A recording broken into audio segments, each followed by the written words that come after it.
અમદાવાદ ગ્રામ્ય પોલીસે ગુનાખોરીને રોકવા માટે એક નવી પહેલ શરૂ કરી। પોલીસે ગ્રામ્ય વિસ્તારમાં રહેતા તમામ શ્રમિકોની નોંધણી માટે એક પોર્ટલ શરૂ કર્યું, જેમાં તમામ શ્રમિકોની નોંધણી કરવામાં આવશે। અમદાવાદ ગ્રામ્ય પોલીસના વિસ્તારમાં આવેલી 10,000 કંપનીના 5 લાખ શ્રમિકોની નોંધણી કરવાની પ્રક્રિયા શરૂ કરાઈ છે, જેથી ગંભીર ગુનાને અટકાવી શકાશે।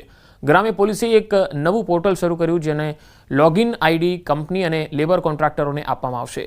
તેઓ પોતાના સમય, શ્રમિકોના નામ, તમામ મૂળ વતન અને તેમના સરનામા, હાલનું સરનામું, પુરાવા સાથે એક આઈડી તૈયાર કરવામાં આવશે। અત્યારે અમદાવાદ ગ્રામ્ય પોલીસથી બાયસેગની મદદથી અમે એક પોર્ટલ ડેવલપ કર્યો છે, લેબર રજિસ્ટ્રેશન પોર્ટલ।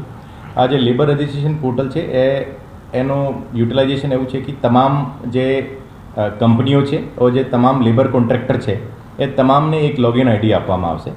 એ તમામ કોન્ટ્રાક્ટર્સ અને તમામ કંપનીઝ એના જે કંપનીમાં જે લેબર કામ કરતા હોય એ લેબરના ડેટા એમાં ફિલ કરશે અને લેબરને રિલેટેડ એનો પરમાનન્ટ એડ્રેસ ક્યાં છે, અત્યારે અહીંયા ક્યાં રહે છે અને કઈ કંપનીમાં શું કામ કરે છે, એની એક માહિતી અમે ભેગા કરી રહ્યા છે। બનાસકાંઠામાં સીએમ ભૂપેન્દ્ર પટેલ પૂરગ્રસ્તોની મુલાકાતે છે। માડકા ગામે અસરગ્રસ્તોને મળ્યા। સીએમ માડકા ગામના સ્થાનિકો સાથે સંવાદ પણ કર્યો। લોકોએ મુશ્કેલી અને રજૂઆત સીએમ સમક્ષ કરી હતી।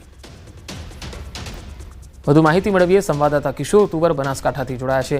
કિશોર, જ્યારે સીએમ માડકા ગામે પહોંચ્યા ત્યારે સ્થાનિકોએ કયા કયા મુદ્દાઓની રજૂઆત સીએમ સમક્ષ કરી? રાજ્યના મુખ્યમંત્રી જે છે તે પૂર અસરગ્રસ્ત વિસ્તારની મુલાકાતે છે। સુઈગામ, થરાદ અને વાવના ગામડાઓ બાદ ગઈકાલ રાત્રે વાવ ખાતે જ પૂર અસરગ્રસ્તોની મુલાકાત બાદ તેઓ વાવ ખાતે જ રાત્રિ રોકાણ કર્યું હતું અને આજે સવારે તે સીએમ વાવ તાલુકાના માડકા ગામે પહોંચ્યા છે।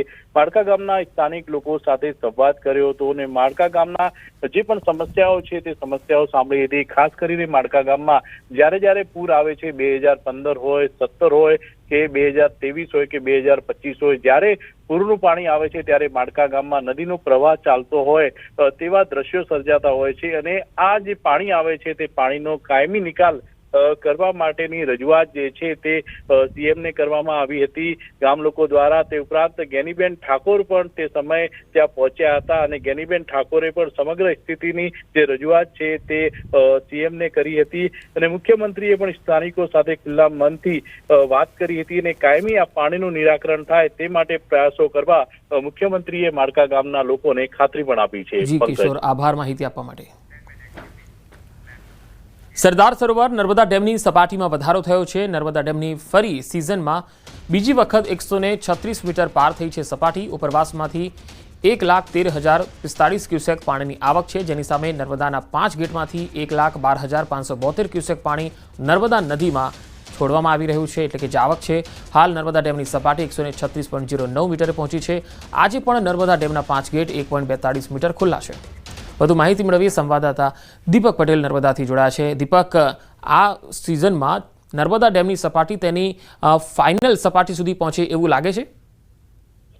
બિલકુલ પંકજ, ખાસ વાત કરીએ તો જે નર્મદા ડેમના ઉપરવાસમાં મધ્યપ્રદેશમાં હાલ પણ જે સારો વરસાદને લઈ ઉપરવાસમાંથી 1,13,045 ક્યુસેક પાણી જેટલું આવક થઈ રહી છે, જેને લઈ નર્મદા ડેમના જે 5 ગેટ છે એ 5 ગેટ આજે છેલ્લા 3 દિવસથી ખુલ્લા છે અને જેને લઈ આજે 5 ગેટમાંથી 1,12,572 ક્યુસેક પાણી નર્મદા નદીમાં ઢળવા જઈ રહ્યું છે।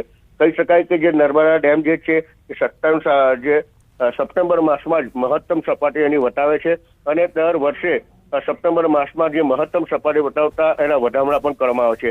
એટલે તંત્ર દ્વારા પણ આ જે સ્ટોરેજ છે જે 10 ગેટ હતા એને 5 કરી દેવામાં આવ્યા છે અને કહી શકાય કે જે આવનારા દિવસોમાં કદાચ 17 સપ્ટેમ્બર નરેન્દ્ર મોદીજીનો જન્મદિવસ પણ આવે છે, જેને લઈ જે નર્મદા ડેમની સપાટી મહત્તમ સપાટી પર પહોંચે એવા પ્રયાસો પણ થઈ રહ્યા છે।